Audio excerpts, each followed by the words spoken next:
কঠিন কিয়ামতের ময়দানে যেদিন বিচার দিবস কায়েম হয়ে যাবে, বিচার দিবসের একদিন হবে 50,000 বছরের সমান। ওই কঠিন কিয়ামতের ময়দানে যেদিন সূর্য সহাত মাথার উপরে চলে আসবে, সূর্যের তাপে জমিনটা হয়ে যাবে তামার জমিন, পাহাড় পর্বত নদী নালা খাল বিল বিল্ডিং আমার কোনো কিছু থাকবে না। কুল্লু মান আলাইহা ফান, এই পৃথিবীর জমিনের সবকিছু আল্লাহ তাআলা ধ্বংস করে দেবেন। যেদিন বেঈমানদের জুব্বা নাভি পর্যন্ত ঝুলে আসবে, যেদিন ভাই ভাইয়ের পরিচয় দিবে না। ইয়াউমা ইয়াফিরুল মারউ মিন আখি ওয়া উম্মিহি ওয়া আবি ওয়া সাহিবাতিহি ওয়া বানি, যেদিন ভাই ভাইয়ের কাছ থেকে পালিয়ে যাবে, মাতা পিতা সন্তানের কাছ থেকে পালিয়ে যাবে, স্ত্রী স্বামীর কাছ থেকে পালিয়ে যাবে, সন্তানেরা মা বাবার কাছ থেকে পালিয়ে যাবে। কিয়ামতের ময়দান যখন কায়েম হয়ে যাবে, কেউ কারো উপকারে আসবে না। ওই কঠিন কিয়ামতের ময়দানে আল্লাহর আরশের ছায়া ছাড়া আর কোনো ছায়া থাকবে না। ওই ছায়ার ভিতরে আল্লাহ তাআলা শাস্তিরহীন মানুষকে ছায়া দান করবেন। এটা কিয়ামতের ময়দানে আল্লাহ তৈরি করা ভিআইপি গ্যালারি, সেখান থেকে তারা কিয়ামতের ফাইনাল খেলা উপভোগ করবেন। মানুষ দলে দলে পানি পানি বলে চিৎকার মারবেন আর বিশ্ব নবীর দিকে রওনা করবেন। কিছু মানুষের চোখের সামনে আল্লাহ তাআলা পর্দার আবরণ তৈরি করে দিবেন। নবী তখন ডেকে বলবেন, আল্লাহ সংখ্যায় আমি আমার অনেক উম্মতকে দেখতে পাইলাম, কেন জানি সংখ্যাটা কমে গেল বুঝতে পারলাম না। আমার আল্লাহ ডেকে বলে, বন্ধু আপনি পাইকারি দরে সবাইকে হাউজে কাউসারে পানি পান করাইতে পারবেন না। দুনিয়ার জীবনে দুইটি অপরাধ করেছিল যারা, আজকে আপনার হাতে হাউজে কাউসারের পানি পাবে না তারা। এইবার আবু জেহেল ডেকে বলে, এই যুবকের দল, বেলালের পায়ে রশি দিয়ে বাঁধো, উটের পায়ের সঙ্গে লাগাও। হযরতে বেলালের পায়ে রশি দিয়ে বাঁধা হলো, উটের পায়ের সঙ্গে লাগাইয়া আরবের উত্তপ্ত গরম বালিতে ছেঁচড়ে ছেঁচড়ে ঘোরা হলো। আরবের বালিগুলো এত গরম, চাল দিলে মুড়ি হয়ে যায়, এত উত্তপ্ত গরম বালি। বাবলা গাছের কাঁটাগুলো জিহ্বার ভিতরে পেরেকের মতো মারা গেল। এরকম নির্যাতন জুলুম করার পরে বিকেল বেলা নিয়ে এসে বলে, বেলাল সাবুতে পিটাইলাম, পায়ে রশি লাগাইয়া নিয়ে ঘুরলাম, এত নির্যাতন জুলুম করা হলো রে বেলাল, তবু কি নবী মুহাম্মাদের কালেমা ত্যাগ করবা না? হযরতে বেলাল ডেকে বলে, আবু জেহেল রে, মারতে মারতে যদি মেরেও ফেলে দাও, বেলালের নিঃশ্বাস থাকবে যতদিন, বেলাল ইসলামের পথে টিকে থাকবে ততদিন। আল্লাহু আকবার। ইসলামের প্রথম মুয়াজ্জিন হযরতে বেলাল। আবু জেহেল এবার ডেকে বলে, যুবকের দল, সবাই মিলে বড় একটা পাথর নিয়ে এসে বেলালের বুকের উপরে চাপায়া দাও।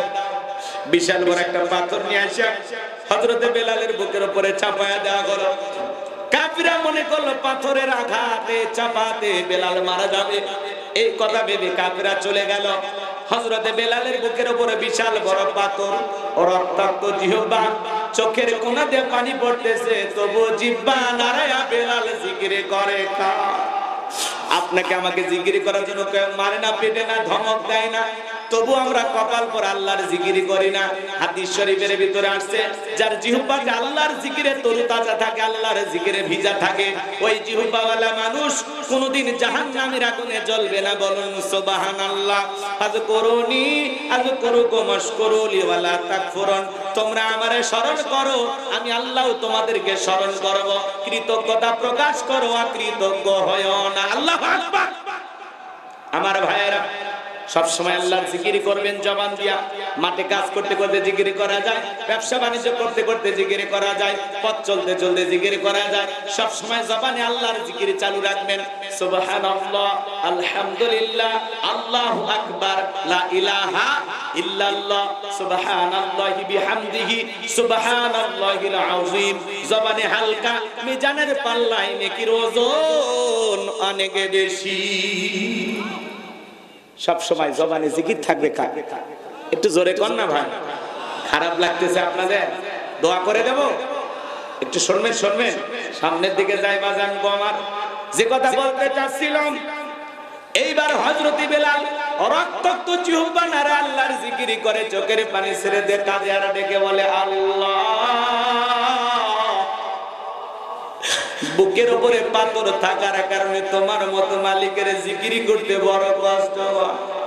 তুমি তো সেই আল্লাহ, ইব্রাহিমের জন্য যদি নমরুদের আগুনকে ফুলের বাগান বানায় দিতে পারো, ও আল্লাহ তুমি কি পারো না বেলালের বুকের পাথরটাকে তুলার মতো নরম বানায় দিতে? হযরত বেলাল দোয়া করতে দেরি, আসমানের মালিক আল্লাহ দোয়া কবুল করতে দেরি করে নাই। বেলালের বুকের পাথরটাকে আমার আল্লাহ তুলার মতো নরম বানিয়ে দিয়েছেন, বলুন সুবহানাল্লাহ। আশিক রাসূল বেলাল, নবীর পাগল বেলাল নবীকে কতটা মহব্বত করতেন জানেন? বিশ্ব নবী যখন মক্কা নগরীতে পথ চলতো, হযরত বেলাল একবার ডানে যায় একবার বামে যায়। নবী আমার দেখে বলে, বেলাল বুঝি না, একবার ডানে যাও একবার বামে যাও, কারণটা কি? হযরত বেলাল দেখে বলে, নবী আপনি কালিমার দাওয়াত ইসলামের প্রচার প্রসার করেন, ওই কাফেররা হলো আপনার শত্রু, আপনাকে টার্গেট করে যদি তীর নিক্ষেপ করে নবী গো, ওই তীরটা যেন সর্বপ্রথম আমি বেলালের বুকের ভিতরে ঢোকে, আমি বেলাল মারা গেলে ইসলামের ক্ষতি হবে না, আপনি নবী মারা গেলে ইসলামের মাথা উঁচু করে সামনের দিকে দাঁড়াতে পারবে না। চিৎকারে মেরে বলুন আল্লাহু আকবার। সে আশিক রাসূল বেলাল, নবীর পাগল বেলাল। বেলাল নির্যাতন জুলুমের কথা যখন বিশ্ব নবীর কান পর্যন্ত পৌঁছে গেল, নবী আমার ডেকে বলে, আবু বকর বেলালের কষ্টের কথা আমার সহ্য হয় না, যাও যাও তুমি আমার বেলালের জন্য একটা কিছু করো। হযরত আবু বকর সিদ্দিক রাদিয়াল্লাহু তাআলা আনহু কয়েক গুণ দাম বেশি দিয়া গোলামীর জীবন থেকে হযরত বেলালকে আজাদ করলেন, মুক্ত করলেন, বলুন সুবহানাল্লাহ। এই যখন ইসলামের অবস্থা, একদিকে সন্তান হারানোর ব্যথা, অন্যদিকে সাহাবায়ে কেরামদের উপর নির্যাতন জুলুম, এই জন্য নবীজির মনটা ভীষণ খারাপ। নবীর যখন মন খারাপ, নবীকে সান্ত্বনা দেওয়ার দায়িত্ব কার? আরেকটু জোরে কর। আমার আল্লাহ ডেকে বলে, জিবরাইল আমার বন্ধুর মা নাই বাবা নাই, আমি ছাড়া আমার বন্ধুর কেউ নাই রে জিবরাইল। আমার বন্ধুর মনটা হয়েছে ভারী, আমি আল্লাহ সইতে নাহি পারি। লাহু মাহফুজ থেকে সূরা কাউসার নিয়ে যায় আমার বন্ধুর উপরে নাজিল কর তাড়াতাড়ি, বলুন আমার মনটা কেন খারাপ তোমরা জানো? কে তো আমার মুস্কি হাসি দেওয়ার কারণ হলো, এই মাত্র আসমান থেকে জিবরাইল এসে আমার উপরে সূরা কাউসার নাজিল করলো। বিশ্ব নবী তখন মুস্কি মুস্কি হাসলেন, আর সাহাবায়ে কেরামদের সামনে সূরা কাউসার তিলাওয়াত করে শুনিয়ে দিলেন। জবান ছেড়ে সবাই পড়ুন, ইন্না আ'তাইনাকাল কাউসার ফাসাল্লি লিরাব্বিকা ওয়ানহার ইন্না শানিয়াকা হুয়াল আবতার। আল্লাহু আকবার। আমার আল্লাহ রাব্বুল আলামিন ডেকে বলেন, ইন্না আ'তাইনাকাল কাউসার ফাসাল্লি লিরাব্বিকা ওয়ানহার ইন্না শানিয়াকা হুয়াল আবতার। যার কণ্ঠ যত ভালো, কোরআন শুনতে তার কণ্ঠ দিয়ে তত বেশি সুন্দর লাগে। কথা বলে না কেন? কোরআন এমন একটি কিতাব। ছোটবেলায় বাবার হাত ধরে মসজিদে গিয়েছিলেন, ইমাম সাহেবের কণ্ঠে সূরা ফাতিহা শুনেছিলেন। আপনার বয়স এখন 50-60 বছর। যারা দৈনিক 5 ওয়াক্ত সালাত আদায় করে, কমপক্ষে 40 বার সূরা ফাতিহা পাঠ করতে হয়। কোন মানুষ কি বিরক্ত হয়ে বলছে যে সূরা ফাতিহা পড়তে ভালো লাগে না? বলে কোরআনের আকর্ষণ কমছে? কবে না। কোন ইমামকে বলেছে আমি 30 বছর সূরা ফাতিহা দিয়ে শুরু করছি, কাল মাগরিবে সূরা ইখলাস দিয়ে শুরু করব, কুল হুয়াল্লাহু আহাদ, পিছন থেকে কি বলবেন? আল্লাহু আকবার। হুজুর আগে সূরা ফাতিহা পড়েন, এরপরে অন্য সূরা ধরেন, কারণ সূরা ফাতিহা ছাড়া নামাজ হবে? জোরে বলেন হবে?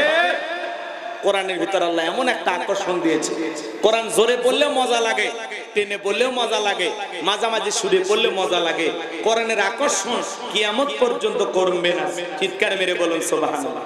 কোরআনের ভিতরে যে মধু আছে, যে আকর্ষণ আছে, কিয়ামত পর্যন্ত কমবে না। অনেক পয়গাম্বরকে আল্লাহ অনেক মুজিজা দিয়েছেন, নবীও বিদায় নিয়েছে, মুজিজাও বিদায় নিয়েছে, কিন্তু উম্মতে মুহাম্মাদের জন্য বিশ্ব নবীকে আল্লাহ এমন একটা মুজিজা দিয়েছেন যার নাম কোরআন। কিয়ামত পর্যন্ত এই কোরআনের আকর্ষণ কমবে না, বলুন সুবহানাল্লাহ। কি বলেন, রাগ করেন? একটা গান 2 বার 3 বার শুনে মানুষ বিরক্ত হয়, বলে এই গান বন্ধ কর, কিসের আউল ফাউল গান বাজা, মানুষ বিরক্ত হয়। কথা কন না কথা, আপনারা কি আমার কথা রাগ করতেছেন? মানুষ বিরক্ত হয় না একটা গান শুনে, কিন্তু কোরআন শুনে কেউ বিরক্ত হয়? আর যদি কেউ বলে কোরআন শুনে আমার বিরক্ত লাগে, খারাপ লাগে, বুঝবেন আপনার অন্তর কি হয়েছে, মরিচা পড়ছে, আপনি ধ্বংস হয়ে গেছেন। কথা কন। মনটা যদি আবু বকরের মতো নরম হয়, কোরআন শুনলে ঈমানটা বাড়বে।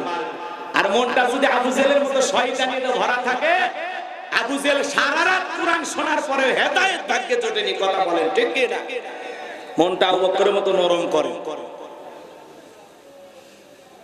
আমার ভাইয়েরা কষ্ট হচ্ছে আপনাদের, তাহলে কোরআনের সাথে আমাদের সম্পর্ক রাখা দরকার আছে না নাই?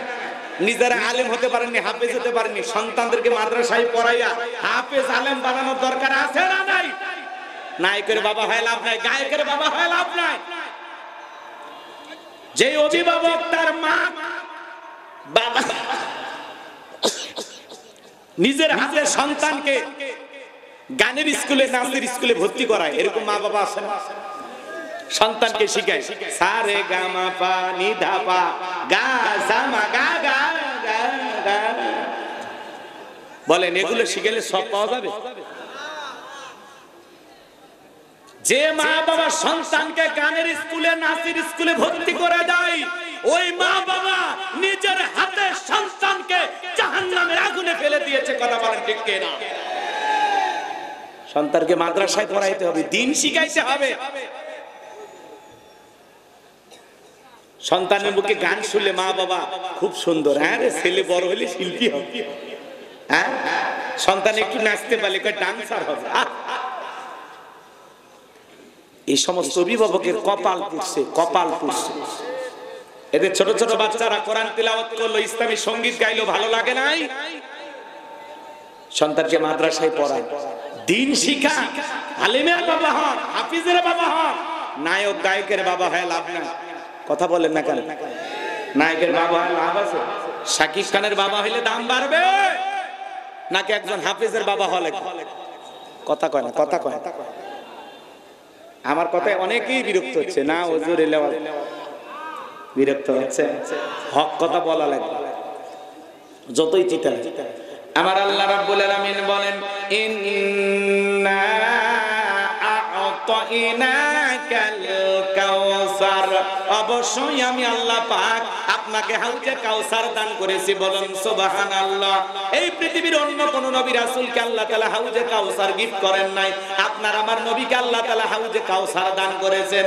ইন্না আ'তাইনাকাল কাউসার, নিশ্চয়ই আমি আল্লাহ পাক আপনাকে হাউজে কাউসার দান করেছি। এই হাউজে কাউসারের পানি দুধের মতো সাদা, মধুর চাইতে মিষ্টি, পানির মতো ক্লিয়ার। ওই কঠিন কিয়ামতের ময়দানে যেদিন বিচার দিবস কায়েম হয়ে যাবে, বিচার দিবসের একদিন হবে 50,000 বছরের সমান। ওই কঠিন কিয়ামতের ময়দানে যেদিন সূর্য সহাত মাথার উপরে চলে আসবে, সূর্যের তাপে জমিনটা হয়ে যাবে তামার জমিন, পাহাড় পর্বত নদী নালা খাল বিল বিল্ডিং আমার কোনো কিছু থাকবে না। কুল্লু মান আলাইহা ফান, এই পৃথিবীর জমিনের সবকিছু আল্লাহ তাআলা ধ্বংস করে দিবেন। যেদিন বেঈমানদের জুব্বা নাভি পর্যন্ত ঝুলে আসবে, যেদিন ভাই ভাইয়ের পরিচয় দিবে না, ইয়াউমা ইয়াফিরুল মারউ মিন আখি ওয়া উম্মিহি ওয়া আবি ওয়া সাহিবাতিহি ওয়া বানি, যেদিন ভাই ভাইয়ের কাছ থেকে পালিয়ে যাবে, মাতা পিতা সন্তানের কাছ থেকে পালিয়ে যাবে, স্ত্রী স্বামীর কাছ থেকে পালিয়ে যাবে, সন্তানেরা মা বাবার কাছ থেকে পালিয়ে যাবে। কিয়ামতের ময়দান যখন কায়েম হয়ে যাবে, কেউ কারো উপকারে আসবে না।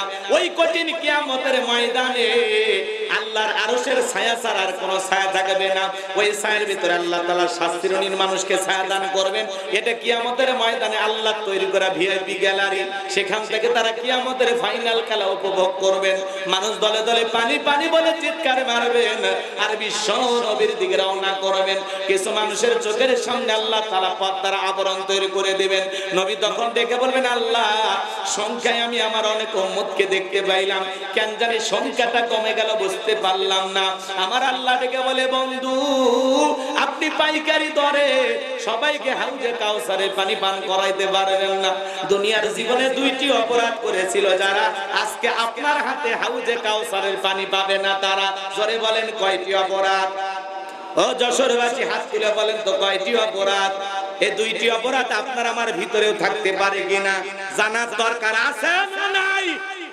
দুইটি অপরাধ কি কি একটু শুনে যান বাজান, মারাত্মক দুইটা অপরাধ। আল্লাহ ডেকে বলে, নবী দুইটি অপরাধ করেছে যারা আপনার হাতে হাউজে কাউসারের পানি পাবে না তারা। বিশ্বনবী হাউজে কাউসারের পিয়ালায় দাঁড়িয়ে আছেন।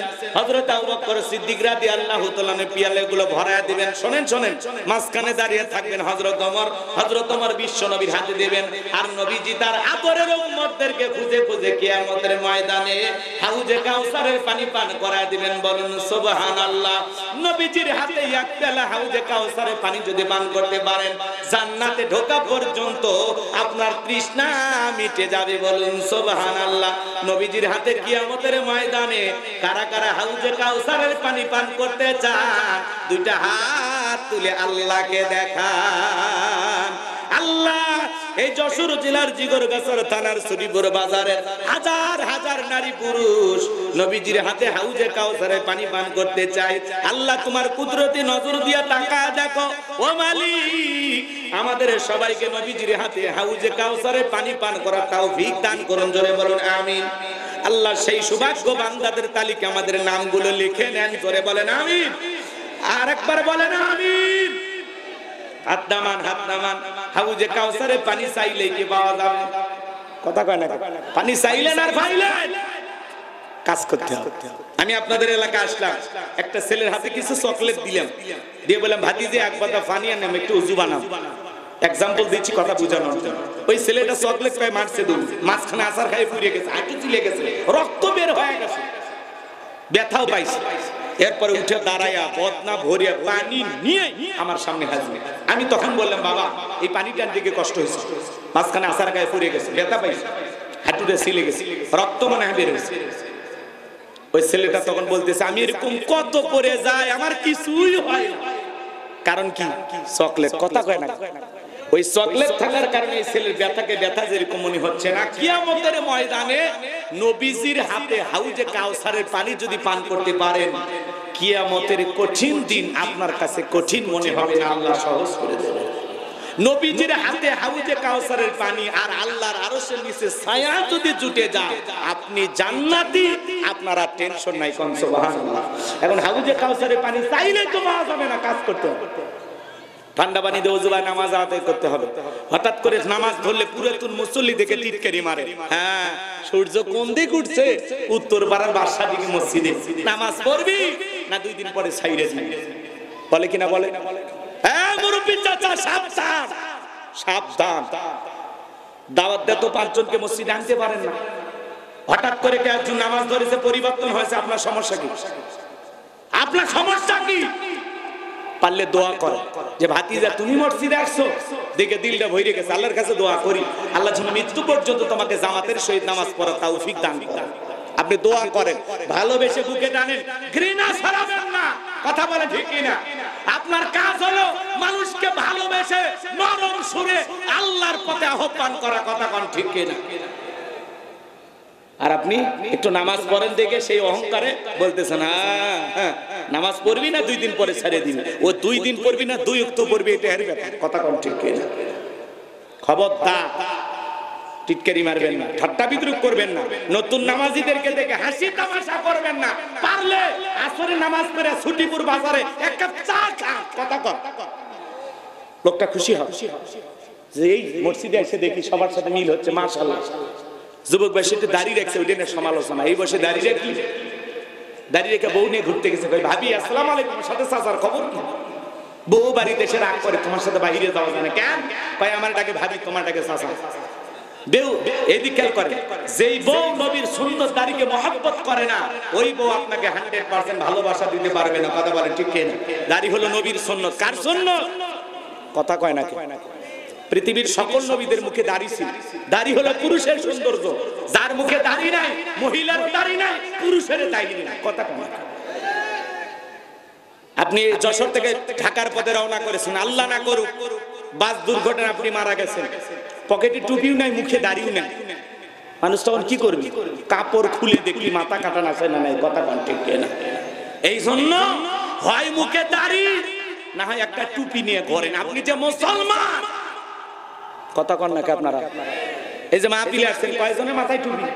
চলেন আমার সাথে নোয়াখালী, ফেনী, লক্ষ্মীপুর, ময়মনসিংহ, জামালপুর, প্রত্যেকটা শ্রোতার মাথায় খালি টুপি দেখবেন। কথা কোন ঠিক না? এই জন্য হয় পকেটে টুপি, না হয় মুখে দাড়ি নিয়ে রাস্তায় বের হই।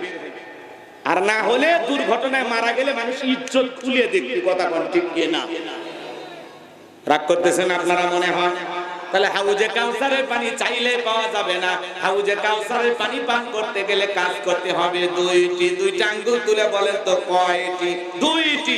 আরো জোরে, জোর হলো না, উঠাই যাবে। একটু বেশি করে অভ্যাস করেন।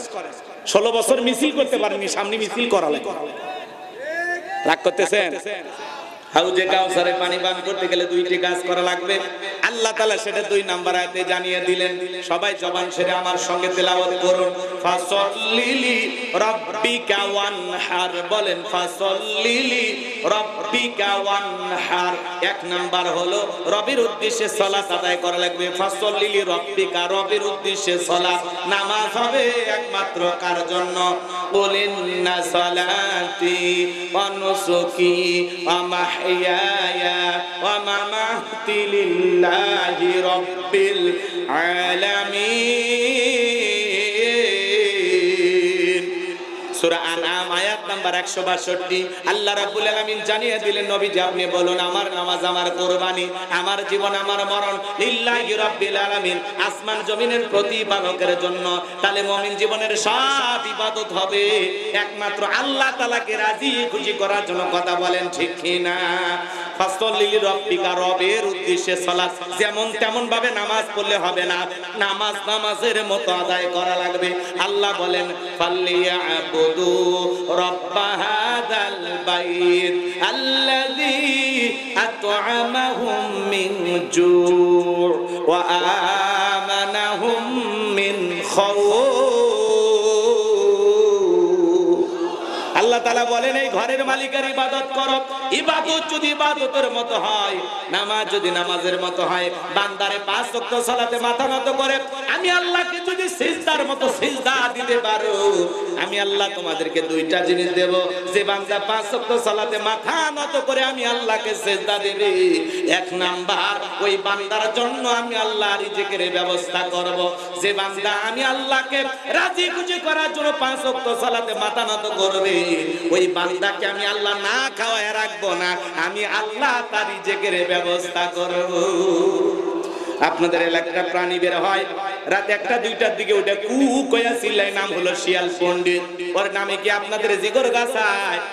ভাতের হোটেল আছে, মুরগির হোটেল আছে, ওরে খাওয়াই কে? ব্যাংকের অ্যাকাউন্টে টাকা জমানো আছে। একটা পাখি সকালবেলা খালি পেটে নিট থেকে বের হয়ে যায়, সন্ধ্যাবেলায় ওই পাখির পেটটা ভরে বাসায় ফেরত আসার ব্যবস্থা করে নাকি? সাগরে বড় বড় নীল তিমিগুলো আহারে টনকে টন খাবার খায়, ওদের খাওয়ায় কে? আল্লাহ যদি পৃথিবীর এত মাখলুককে খাওয়ায়, আমরা হলাম আশরাফুল মাখলুকাত, কুনতুম খায়রা উম্মাতিন উখরিজাত লিন-নাস। আল্লাহ বলেন তোমাদেরকে উত্তম জাতি বানাইলাম, ভিআইপি বানাইলাম। আল্লাহকে আমাদেরকে না খাওয়ায় মারবে না। আমার আল্লাহ ডেকে বলেন ওয়া মা মিন দাব্বাতিন ফিল আরদি ইল্লা আলাল্লাহি রিজকুহা। সূরা হুদের ভিতরে আল্লাহ পাক জানিয়ে দিলেন এই পৃথিবীর এমন কোন বিচরণশীল প্রাণী নাই যার রিজিকের ব্যবস্থা আমি আল্লাহ আসমান থেকে করি না। ওই আটলান্টিক মহাসমুদ্রের ৩৩,০০০ ফিট গভীর অতল পানির নিচে থাকা ছোট্ট একটা প্রাণী, তার রিজিকের ব্যবস্থা আমি আল্লাহ আসমান থেকে করি। চিৎকারে মেরে বলুন সুবহানাল্লাহ। তাহলে 1 নাম্বার আল্লাহ রিজিকের ব্যবস্থা করবেন। ওয়া আমানাহুম মিন খাউফ। 2 নাম্বার সকল ভয় থেকে আল্লাহ নিরাপত্তা দেবেন। আপনি 2 লাখ টাকা নিয়ে যশোর শহর থেকে আপনার এই ছুটিপুর বাজারে আসবেন না, 2টা বাজে মনে মনে ভাবতেছেন আল্লাহ টাকা নিয়ে বাড়ি পর্যন্ত যাইতে পারবো নাকি? ছিনতাইকারী কবলে পড়ে টাকা যান 2টাই হারাবো, ভয় আছে না নাই? চুরির ভয় আছে না নাই? কথা বলেন না কেন? স্বাধীনতার 54 বছর কেটে গেল, কত নেতা ক্ষমতার চেয়ারে বসলো, চুরি বন্ধ করতে পারে নাই। মানুষের তৈরি করা তন্ত্র মন্ত্র দিয়া চুরি, দুর্নীতি, টেন্ডারবাজি, চাঁদাবাজি, খুন ধর্ষণ বন্ধ হবে না। কথা কয় না কেন? রাগ করতেছেন আপনারা? চুরি বন্ধ করতে হলে আল্লাহর আইন লাগবে। আজ থেকে ১৫০০ বছর আগে আল্লাহ জানিয়ে দিয়েছেন ওয়াসারিকু ওয়াসারিকাতু ফাকতাউ আইদিয়াহুমা জাযাআম বিমা কাসাবা নাকালাম মিনাল্লাহ। সূরা মাইদার ৩৮ নম্বর আয়াতে আল্লাহ তাআলা জানিয়ে দিয়েছেন চোর পুরুষ হোক আর নারী হোক, আল্লাহর বিধান, আল্লাহর ফয়সালা, চোরের হাত কেটে দাও।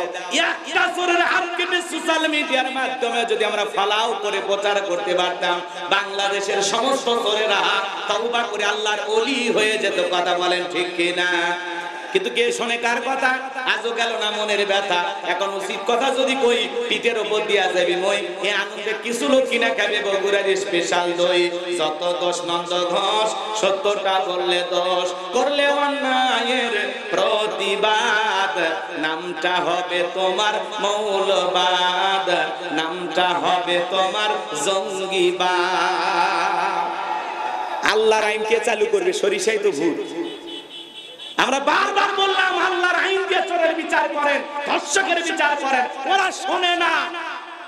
শোনে? কথা বলেন শোনে? শোনে না। কে শুনবে? কারা আল্লাহর আইন চালু করে? কারণ ওরা কলমের খোঁচা দিয়ে যে পরিমাণে দুর্নীতি করে, ওরা মনে করে প্রথম হাত তো আমারই কাটা। কথা কোন ঠিক? হ্যাঁ, যে পরিমাণে দুর্নীতি করছে, মেম্বার থেকে প্রধানমন্ত্রী পর্যন্ত সবার হাত কাটা যাবে। কথা কোন ঠিক না? ওরা ভয়ে আল্লাহর আইন চালু করে না। ওরা তখন বলে না এগুলো 1500 বছরের পুরাতন আইন, এগুলো ব্যাকডেট। এই বেটা ব্যাকডেট না আপডেট, খালি একটা টেস্ট কর, টেস্ট কথা করা। কি কথা কন নাকি আপনারা? আইন চালু হোক, কারা কারা চান একটু হাত তুলে দেখান। লিল্লাহি তাকবীর। আলা লাহুল খলক ওয়াল আমরু, সৃষ্টি যার আইন চলবে সে আল্লাহ। ইফতিজিং, দুর্নীতি, খুন, ধর্ষণ বন্ধ হয় না। গণধর্ষণ, শিশু ধর্ষণ, যেখানে সেখানে ধর্ষণ বন্ধ হয় না। একজন জিনাকারী নারী পুরুষের বিচার আল্লাহর বিধান অনুযায়ী করেন, একজনের বিচার করেন। ইফতিজিং দূরের কথা, নারীর দিকে বাঁকা চোখে তাকানো দূরের করা কথা, যুবকদের স্বপ্ন দোষ বন্ধ হয়ে যাবে। কথা বলে ঠিক কিনা? এই জন্য আল্লাহর আইন জমিনে চালু না হওয়া পর্যন্ত শান্তি আসবে। কষ্ট হয়, আপনাদের কষ্ট হয়। তাহলে ফাসল্লি লিরাব্বিকা ওয়ানহার, রবের উদ্দেশ্যে সালাত আদায় করা লাগবে। যেমন তেমন নামাজ পড়লে হবে না। আমি আমার ওয়াজে বলে থাকি, নিয়মিত যারা 5 ওয়াক্ত সালাত আদায় করে এরা খাঁটি মুসলমান। ফাসল্লি লিরাব্বিকা, রবের উদ্দেশ্যে আল্লাহকে খুশি করার জন্য কারা কারা 5 ওয়াক্ত নামাজ পড়বেন হাত তুলে দেখবেন। এই যে আমরা যারা নিয়ত করেছি আমরা খাঁটি মুসলমান, নির্ভেজাল মুমিন, কোন সুবহানাল্লাহ, হাত নামা। 7 দিন পরে পরে জুমার নামাজ পড়তে যায় যারা, লাইফ সাপোর্টে বেঁচে থাকা মুসলমান তা। কথা কয় না, মানে এরা কোনো মতে মুসলমান আছে। 7 দিন পরে জুমার নামাজ পড়ে যায়, মসজিদের টাইসে ধুলে খোঁজে, আদে মসজিদের টাইসে ধুলে ধুলে বেতনটা না হালাল করেন, খাচ্ছেন আর বয়লার মতো মোটা হচ্ছে। কথা কয় না? এই ছেলে শোনো, মসজিদের ধুলে পরিষ্কার করার দায়িত্ব কি হুজুরের রাখা? এই বেটা, মসজিদের টাইসে ধুলে পড়ে আছে, ওখান থেকে ময়লাটা তুমি পরিষ্কার করো, আল্লাহ তোর অন্তরের ময়লা পরিষ্কার করে দেবে। বিশ্বনবী এক জায়গায় গিয়ে সালাত আদায় করলেন, মসজিদের পাশে একটা নতুন কবর। বিশ্বনবী সাহাবায়ে কেরামদেরকে লক্ষ্য করে বলেন, ও আমার সাহাবীরা, এই কবরে থাকা ব্যক্তি জান্নাতি। সুবহানাল্লাহ। সাহাবায়ে কেরাম বললেন, নবী গো, এই ব্যক্তি কেমন আমল করেছে যার কারণে জান্নাতি, আমরা জানতে চাই। নবী আমার দেখে বলে, সাহাবীরা, এই ব্যক্তি আল্লাহর ঘর নিয়মিত ঝাড়ু দিত, এই জন্য আল্লাহ তাআলা খুশি হয়ে তার কবরটাকে জান্নাতের বাগান বানিয়েছে। তাহলে 7 দিন পরে পরে জুমার নামাজ পড়ে যারা, এরা হলো সাতের মুসল্লি। আর মানুষ মারা গেলে জানাজার নামাজ পড়ে যারা খাটের মুসল্লি, তারা ফজরের নামাজের পরে মসজিদের মাইক এলান হয়, এই গ্রামের অমুক ব্যক্তি মারা গেছে, ইন্না লিল্লাহি ওয়া ইন্না ইলাইহি রাজিউন। মৃত্যুর সংবাদ শোনার পরে সবাই ছুটে আসে। ওই গ্রামের আরেকজন ব্যক্তি ঘুম থেকে উঠে বলে, বিবি শুনলি না উত্তর পাড়ার অমুক মারা গেছে? আরে লোকটা কত ভালো ছিল, এই পাঞ্জাবি ধুয়ে দে, ওর জানাজায় যাও। কয়েকদিন আগে সুটিপুর বাজারে চা খেলাম, আরে কি ভালো লোক ছিল, চায়ের বিল দিতে দিল না, বেঁচে থাকলে আরো 10 দিন চায়ের বিল দিত। কথা কয় না, তাড়াতাড়ি পাঞ্জাবিটা ধুয়ে রেডি করে বই। এবার পাঞ্জাবি ধুয়ে রেডি হয়েছে, জহরে আজান হয়েছে, দৌড়ে মসজিদে চলে গেছে। যায় দেখে জানাজা না, শুরু হয়েছে কি জহর। ওর উদ্দেশ্য হলো জানাজা পড়া, জহরের নামাজ পড়া না। কথা কোন ঠিক কিনা? বাধ্য হয়ে সেদিন বলে যে হুজুর জানাজা পড়তে আসছি, জহরের 4 রাকাত পড়ে নি, আল্লাহু আকবার। লাস্টটা সামনে রেখে হুজুর ওয়াজ করে, কুল্লু নাফসিন যায়কাতুল মাউত, সবাইকে মৃত্যুর স্বাদ গ্রহণ করতে হবে। আজকে এই ব্যক্তির জানাজা, কালকে আপনার, সবাইকে যেতে হবে, দুনিয়া থাকার জায়গা না। হুজুর ওয়াজ শুনে বলে, হুজুর ঠিক ঠিক। আহারে, আলেমেরা যা বলে সব ঠিক, কি আফসোস, কি অনুশোচনা। মানুষটাকে দাফন কাফন করতে গিয়ে ভিতরে এমন একটা আতঙ্ক ভয় পয়দা হয়, মনে হয় আজকের পর থেকে জীবনে আর মসজিদ ছাড়বে না। বাড়ির যা টুপি খুলে একটা সিগারেটও টেনশনে টান মারছে, আর সব সিগারেটের ধুমের সাথে উড়ে গেছে। কথা কোন আপনারা, কথা ঠিক না ব্যাটি? দুই ঈদের নামাজ পড়ে যারা ঠাটের মুসল্লি, তারা যশোর শহর থেকে একটা ভিআইপি শেরওয়ানি পাঞ্জাবি কিনে সকালবেলায় পাঞ্জাবি পরে বউ বলতেছে, সকিনা দেখো তো আমার কেমন লাগতেছে। কয় তুমি আমার গরিবের সাকিব খান। কথা কয় না, কয় তোমার সেই ভালো লাগতেছে, পাঞ্জাবি পরে সেই ভালো লাগতেছে। বগুড়ে একটা পাঞ্জাবির নাম দিয়েছিল ভাঙসু, মানে যেই ছেলেরা বিয়ে করেছে, জ্বালা যন্ত্রণা আসে, প্রেম করছে, ছেঁকা খাসে, এদের জন্য একটা নতুন পাঞ্জাবি বগুড়ার বাইর হয়েছিল, এর নাম হলো ভাঙসু। পাঞ্জাবি নাম কি? শোনেন শোনেন, ওই পাঞ্জাবি পরে যাচ্ছে, যা ঈদের নামাজ পড়ে বলতেছে, হুজুর আপনারা বলেন ঈদের দিন একটু কোলাকুলি করার লাগে, আপনি আসেন। হুজুর নিয়ে একটু কোলাকুলি করার নিয়ত করছে ভাই, কিন্তু মাঝখানে এমন পেট, 26 মাসের গর্ভবতী, মাঝখানে পেট হয়ে গেছে বেরিকের, কিসের কোলাকুলি হচ্ছে, খালি পেট আপনি। কথাকে বোঝেন না? হুজুর খালি বুকে নিবেন চায়, হয় না, মাঝখানে পেট বেঁধে গেছে। কানে কানে হুজুর বলতেছে, ভাই রোজা কয়টা, 29টা না 30টা? তারাবি পড়ছেন না পড়েন? কয় হুজুর ব্যবসায়িক চাপে রোজাও রাখতে পারিনি, তারাবি পড়তে পারিনি, কিন্তু ইফতার খাওয়া মিস করিনি, নিজেও খাসি, ও মুসলিমদেরকে ডাইকে খেলেছি, আমার মন ভালো। কি ভালো আছে না? এরা হলো ঠাটের মুসল্লি। আর নির্বাচনের আগে মাথায় টুপি, গায়ে পাঞ্জাবি, খোঁচা খোঁচা দাড়ি নিয়ে সামনে হাজির হয় যারা ভোটের মুসল্লি, তারা এসে স্লোগান দেয়, ভাই আমার আগামীতে যদি নির্বাচিত করতে পারেন, গ্যাস দেব, বিদ্যুৎ দেব, উন্নয়নের জোয়ারে ভাসিয়ে ডুবিয়ে মারবো ইনশাআল্লাহ। কথা কয় না, আছে না নাই? আর আমরা তাদের পিছনে স্লোগান দেই, বলতু ভাইয়ের চরিত্র ফুলের মতো পবিত্র, নামাজ অনেক ওয়াক্ত, গাঁজা খাই 5 ওয়াক্ত, ঘুমসুরিতে পাকা পোক্ত, শয়তানের 1 নাম্বার ভক্ত, হুজুরদের জন্য খুবই শক্ত, সুজে খাই গরিবের রক্ত। পোস্টারে লেখা আছে গরিবের বন্ধু, ভোট দিয়ে দেখেন গরিবের কয় নাম্বার শত্রু। কথা কর না কেন? একটা বয়স্ক ভাতার কাঠ নিবে গেল 2-1000 খাট, রাস্তার বরাদ্দ হয় 10 কোটি টাকা, ওপর থেকে নিচ পর্যন্ত পকেট ভরাইতে ভরাইতে 8 কোটি শেষ, বাকি 2 কোটি টাকাতে কোনো মতে আলকাতরা দিয়ে রাস্তা কালো করে থুয়ে যায়। ওই রাস্তার কালো পিছে ছাগল পেশাব করলে কথা কন, ব্রিজে এমন দুর্নীতি করে ঢুকানোর কথা, রড ঢুকে দিয়েছে বাঁশ, ব্রিজ উদ্বোধন করার আগে রুকুত চলে যায়। এরকম দুর্নীতিবাজ আছে না নাই? এই দেশের এমপি মন্ত্রীর 11 লক্ষ কোটি টাকা দুর্নীতি করে বিদেশে পাচার করেছে। কথা বলেন ঠিক কিনা? খালি দুর্নীতি, এই দেশে দুর্নীতি করতে করতে লুটপাট করে খাইতে খাইতে রে ভাই এই দেশের মাটি ছুঁয়ে সব খাচ্ছে। কথা কন, সব খাইছে, আবার হাড় হাড্ডি খাইছে। আরে ভাই এই দেশের আবার হাড় হাড্ডি আছে না, সব খেয়ে গেছে। নাক করতেছেন মনে হয় আপনারা। আমার ভাইয়েরা, কষ্ট মনের মধ্যে নেবেন না, তাহলে নামাজের মতো আদায় করা লাগবে। ফাসল্লি লিরাব্বিকা ওয়ানহার, রবের উদ্দেশ্যে সালাত, নিয়মিত আমরা সালাত আদায় করব। আর 2 নাম্বার ওয়ানহার মানে কুরবানি করা, নিজের আমিত্বকে কুরবানি করা, অহংকারকে কুরবানি করা, নিজের ভিতরে থাকা পশু সুলভ আচরণকে কুরবানি করা, নিজের জানমাল সবকিছু আল্লাহর জন্য কুরবানি করা। শহীদ আবু সাইদের মতো দেশের জন্য কুরবানি হওয়া, মুক্তের মতো দেশের জন্য কুরবানি হওয়া। কুরবানি করা মানে খালি গরু ছাগল জবাই করা না। 7 জন ভাগে একটা গরু কেনে, 4 জন দড়ি ধরে টানে, পেছন থেকে 3 জন ঠেলে। এমন গরু দুর্বল, যেই গরুর উপরে বয়স্ক ভাতা ওয়াজিব, হাঁটে যাওয়ারও শক্তি নাই। কথা কন না কেন? এমন গরু জবাই করলে কুরবানি হবে না। হুজুর বলে, ভাই উপরে সব হাত দেখা যায়, এমন গরু জবাই করা যাবে না। কুরবানি স্থান পর্যন্ত হাঁটে যাওয়ার শক্তি নাই, কোলে করে নিয়ে গেছে। কথা কন না কেন? হুজুর বলতে ভাই গরু জবাই করা, হুজুর উপরে হাত রেখে গেলে ভিতরে গোশত সেট করা আছে, এমন দুর্বল গাবি জবাই করলে হবে না। আল্লাহ বলেন তাসুরুন নাযিরিন, চমৎকার একটা হুষ্টপুষ্ট আকর্ষণীয় সুন্দর গাবি জবাই করা লাগবে। কুরবানির ওয়াজ আমি করব না, আপনাদের মসজিদের ইমাম সাহেব করবে। আমি শুধু 3টা জিনিস আপনাদেরকে বলে যাই, যারা কুরবানি দিবেন। 1 নাম্বার নিয়ত সহিহ, ইন্নামাল আমালু বিন্নিয়াত, প্রত্যেকটা কাজ নিয়তের উপর নির্ভরশীল। অনেকে বলে হুজুর কুরবানি না দিলে ছেলে মেয়ে মানুষের গোশতের দিকে তাকায় থাকবে। অতএব কিস্তি তুলে হলেও কুরবানি দেব। জামাই বাড়িতে গোস্ত না পাঠালে মান সম্মান থাকবে না, এরকম নিয়তে যারা কুরবানি দিবে তাদের কুরবানি হবে। আগে খাওয়ার নিয়ত কে ভাই?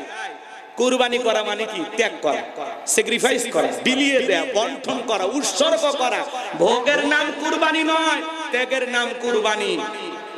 আপনার পাশে গরিব মানুষ মশলা বাইটে, আদা রসুন বাইটে বসে আছে, ছোট ছোট বাচ্চাগুলো কাঁদে আর বলে, মা মশলা তো রেডি, কই গোস্ত তো রান্না করো না। মা বলতেছে, বাবা একটু অপেক্ষা কর, কেউ যদি দুইটা টুকরো দিয়ে যায় ওইটা দিয়ে তোদেরকে খাওয়াবে, একটু অপেক্ষা কর। আর আপনি হুজুরের কাছে মাসালা জিজ্ঞাসা, হুজুর ফ্রিজে কত দিন রেখে খাওয়া যায়? হুজুর বলতেছে যতদিন ইচ্ছা রাখেন। এই কুরবানি গোস্ত পরে কুরবানি পর্যন্ত নিয়ে গেছে, আত্মীয় স্বজনের সামনে খাবার দিছে, বলছে ভাই গোস্ত এত শক্ত কেন? কই কুরবানির গোস্ত ফ্রিজে ছিল তো। হরি মুসলমান কি রাগ করতেছে? যারা কুরবানি দিয়েছেন, আগে আপনার প্রতিবেশী যে কিনতে পারে না 6 মাসে 1 কেজি, তারে আগে খাওয়া, তারে আগে খাওয়া, তার মুখে খাবার তুলে দেন, তার মুখে হাসি ফোটানোর নাম হলো কুরবানি। আগে খাওয়ার নিয়ম, অন্যকে খাওয়া, গরিব দুঃখীকে দেন, আত্মীয় স্বজনকে দেন, তারপরে নিজে খান। খাবেনই তো, আপনিও খাবেন। আল্লাহ ধনী বানাইছে, 10 দিন পরে 10 কেজি কেনার ক্ষমতা আছে, কিন্তু ওই গরিব 6 মাসে 1 কেজি কেনার ক্ষমতা নাই।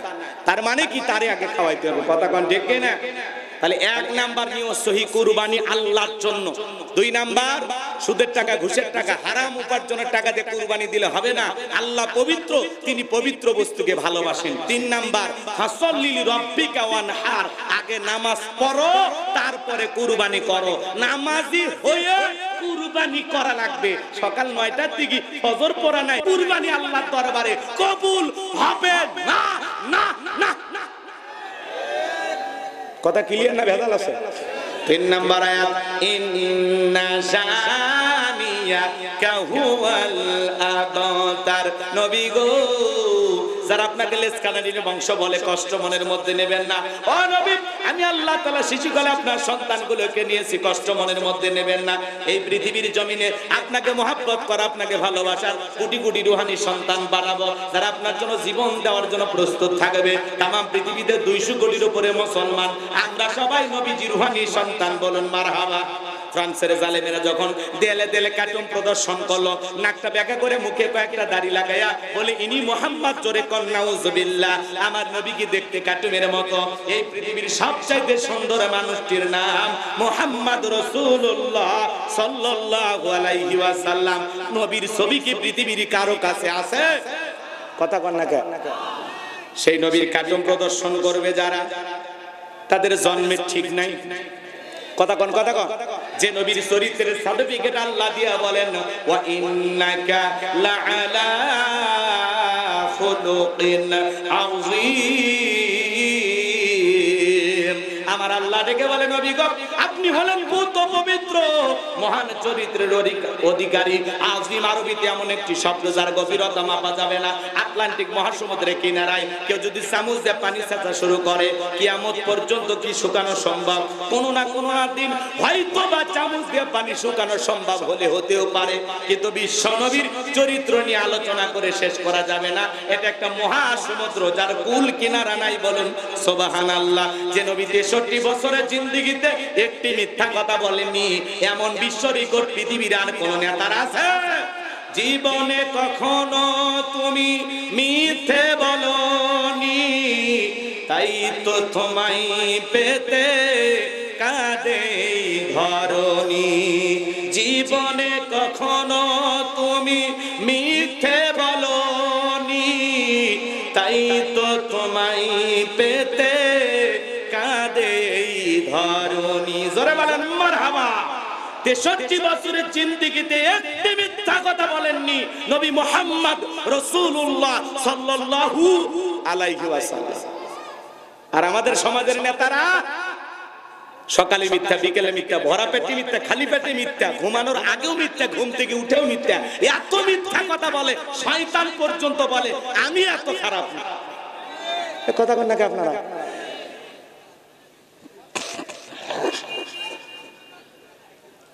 নবী হলেন আমাদের আদর্শ। এ যুবক, লাকাদ কানা লাকুম ফি রাসূলিল্লাহি উসওয়াতুন হাসানাহ, আল্লাহ বলেন তোমাদের জন্য উত্তম আদর্শ আছে রাসূলের জিন্দেগির ভিতরে। রাসূল হলেন আমাদের মডেল।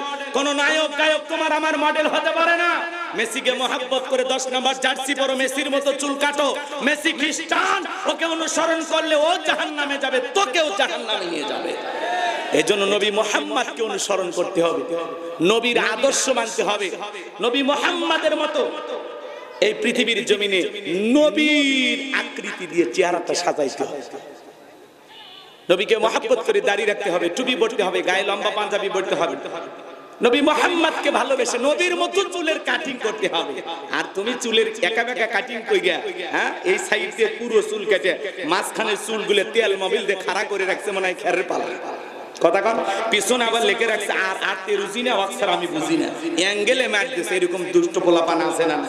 আল্লাহ যুবকদের হেদায়েত দান করুক, জোরে বলেন আমিন। আমার কথা শোনেন, বিশ্ব নবীকে নিয়ে মক্কা নগরীতে একজন গালি দিয়েছিল, এর নাম ওলীদ বিন মুগীরা।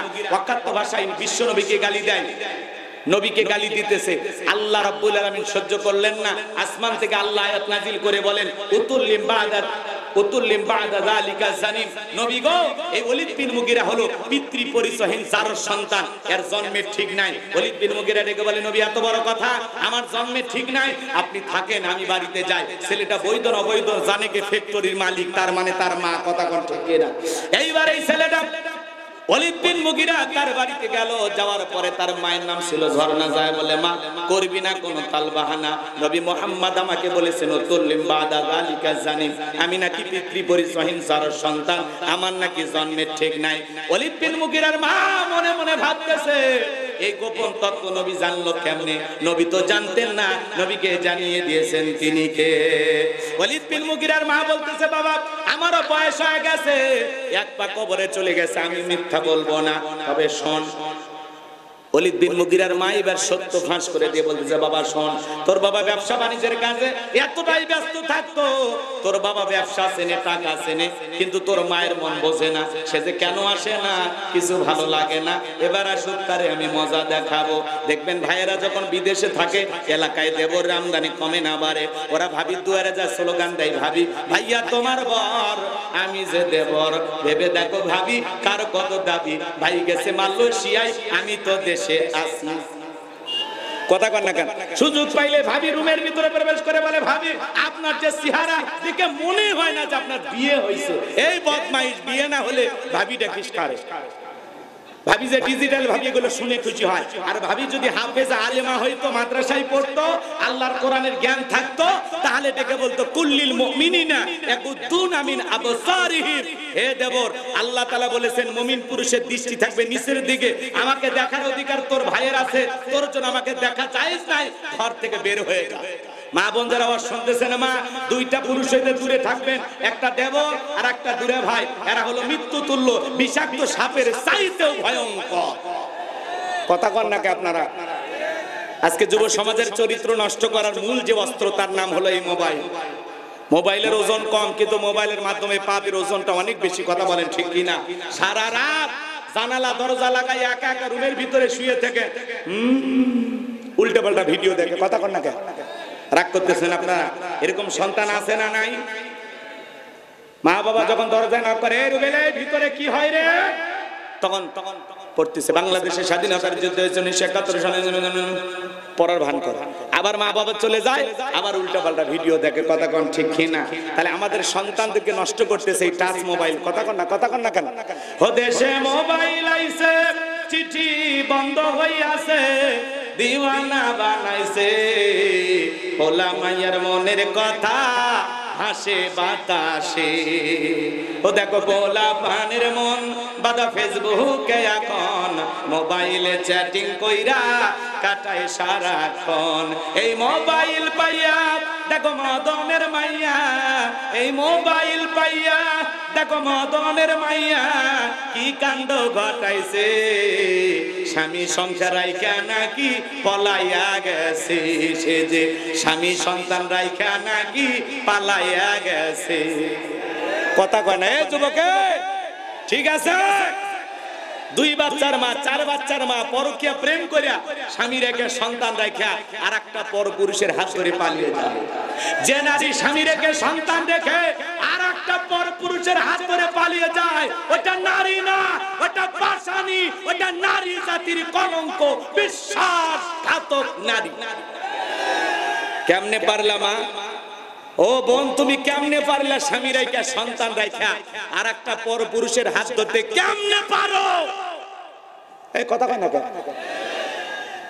এই পরকীয়ার অভিশাপে হাজারো পরিবার ধ্বংস হয়ে যাচ্ছে আজকে। বাড়ি হলো সেই টাঙ্গাইল, চলে আসছে যশোর। কেমা তুমি যশোরে কেন? সুজিপুর বাজারে। কয় এই গ্রামের বল্টু কি করছি? বলে আমি বলবো না। আরে না বললে আমরা বুঝবো কেন? বলে এই গ্রামের বল্টু আমার সাথে প্রেম করেছে, মোবাইল আর কি করছি। পরে আমরা স্বামী স্ত্রীর মতো হোটেলে থাকার বললাম না। তার কি হয়েছে? বলে আমাকে বিবাহ করলে ভালো, না হলে আমি আত্মহত্যা করে মারা যাব। তো তোমার বিয়ে হয়নি? বলে হয়েছে। আগে স্বামী কি করছে? কয় ডিভোর্স দিয়েছে। বাচ্চা কাচ্চা কয় দুইটা আছে। কার কাছে রাখছে? কয় মায়ের কাছে। এখন তুমি কি চাও? বলে বলতো আমাকে যদি বিবাহ করে ভালো, না হলে আমি সিদ্ধান্ত নিয়েই ফেলেছি। এই মুখ আমি কাউকে দেখো। কথা কয় না কেন? তো মরিয়া যাওয়াই উচিত। হ্যাঁ, কথা কর না কেন? এই নারী, তোমার সম্মান কত, মর্যাদা কত? হ্যাঁ, নারীর মর্যাদা কত? ইসলাম নারীকে কত উঁচু আসনে বৈশা রাখছে। নারীর সম্মান মর্যাদা কত? ও মা, তোমার মতো নারী পেট থেকে নবী রাসূলদের জন্ম হয়েছে, উলামায়ে কেরামদের জন্ম হয়েছে, হাফেজ আলেমদের জন্ম হয়েছে। ও মা, তোর পায়ের নিচে আমাদের জান্নাত। মা, কেমনে পারলা নিজেকে কলঙ্কিত করতে? এ কথা কর না কেন? কেমনে পারলা নিজেকে সস্তা বানাইতে? আজকে বিবাহের দাবিতে ছেলের বাড়িতে আসছে, অনশন ধর্মঘাত করতেছে। কেন? বলে আমার সাথে ভালোবাসা করেছে। তো কি হয়েছে? বলে আমি বলবো না। আরে না বললে বুঝবো কেমনে? কি হয়েছে বলো। আমার ভালোবাসা বৃদ্ধি পায়, আমার পেটে এখন 3 মাস। এরকম পরিবার আছে না নাই?